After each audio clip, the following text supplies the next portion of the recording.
पहले कांग्रेस के प्रभारी भगचोनहर लगते थे, अब कांग्रेस के प्रभारी को कहा जा रहा है कि भैया थोड़ा सोच समझ के बात करिए, नेतृत्व तय करेगा। तो आखिर नेतृत्व जो है वो बिहार में कांग्रेस को प्रभारी बनाता क्यों है कि प्रभारी की बात राजद के नेता सुनने को तैयार नहीं होते।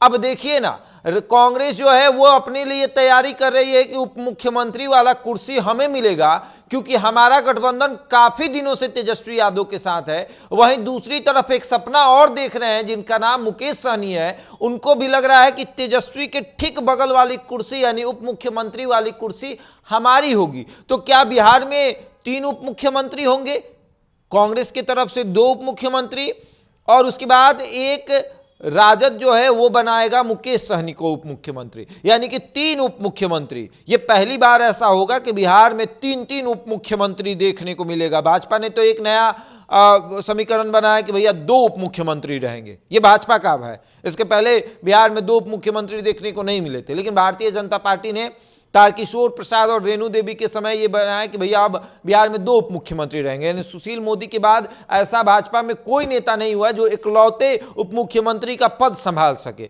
अब उप मुख्यमंत्री के लिए 2 उप मुख्यमंत्री का और सेट किया गया। अब कांग्रेस कह रहा है कि 2 हम रखेंगे, एक मुकेश सहनी कह रहे हैं हम रखेंगे। तो फिर ये लड़ाई कैसे छिड़ी हुई है?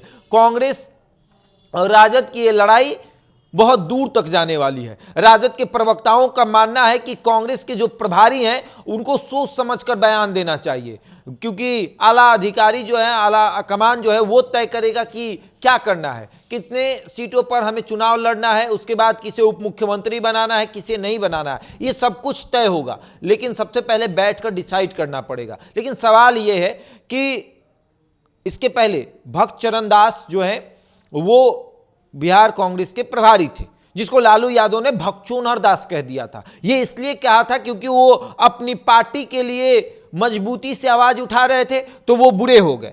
अब जो दूसरे प्रभारी आए हैं वो भी अपनी पार्टी के लिए आवाज उठा रहे हैं, तो वो भी बुरे हो गए। अच्छे कौन हुए? अच्छे लालू यादव हो गए, क्योंकि वो ड्राइविंग सीट पर बैठे हैं। वो ड्राइविंग सीट किसी को देना नहीं चाहते हैं, और ड्राइविंग सीट पर खुद बैठे हैं, और खलासी वाली सीट पर खुद डिसाइड करेंगे कि किसे बैठाएंगे। उसको बिल्कुल नहीं बैठाएंगे जो बस खरीदने में कि राजनीति में जो सेट करने में आधा योगदान दिया है, उसको ये बिल्कुल नहीं बनाएंगे। बनाएंगे किसको?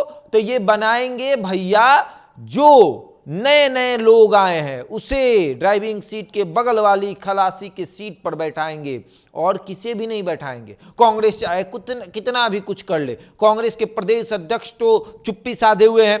अब आला कमान जिसको बनाता है कि भैया जाइए आप प्रभारी रहिएगा, अब प्रभारी की बात लालू यादव मानने को तैयार नहीं होते हैं। वो कहते हैं कि नहीं, कभी कहते हैं भगचोनहर है, कभी कहते हैं कि इसको बोलने नहीं आता है, कभी कहते हैं अरे छोड़िए ना, उससे हमको कोई मतलब नहीं। कांग्रेस की हैसियत बिहार में 0 है। अगर लालू यादव चाहेंगे तो कांग्रेस चुनाव लड़ेगी, अगर लालू यादव चाहेंगे तो कांग्रेस चुनाव नहीं लड़ेगी। वो स्थिति हो गई है। जैसे पशुपति पारस का भारतीय जनता पार्टी ने किया कि भारतीय जनता पार्टी ने कहा कि पारस जी आप चुनाव मत लड़िए, पारस जी ने कहा कि हाँ चुनाव नहीं लड़ेंगे। वही स्थिति अब हो गई है कांग्रेस की कि लालू यादव कहेंगे कि आपको हम उप मुख्यमंत्री बनाएंगे, तो प्रदेश अध्यक्ष कहेंगे कि ठीक है हम उप मुख्यमंत्री बनेंगे। लालू यादव कहेंगे कि आपको उप मुख्यमंत्री नहीं बनाना है, तो कहेंगे ठीक है नहीं बनाना है। यही स्थिति देखने को मिली थी लोकसभा चुनाव में, कि लोकसभा चुनाव में लालू यादव के इशारे पर अखिलेश सिंह के बेटे को टिकट दिया गया था। यह खुद आकाश सिंह ने कबूला था।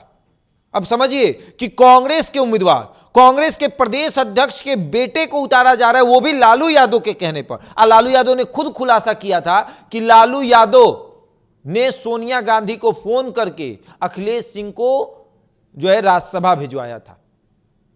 तो प्रदेश अध्यक्ष को लालू यादव तो कुछ मन में नहीं करते हैं, लेकिन जो आते हैं प्रभारी उसको भी लालू यादव कुछ नहीं मानते, उसको भी कहते हैं तुम भी 0 हो, तो हम तुमको भी नहीं जानते, तुम हो कौन, जाने दो, छोड़ो।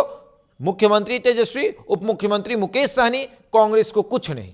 टिकट भी इस बार कितना मिलेगा सीट, यह भी देखने वाली बात होगी कि कितना सीट पर कांग्रेस से समझौता होगा। क्या कांग्रेस मन बना रही है इस बार अकेले चुनाव लड़ने के लिए?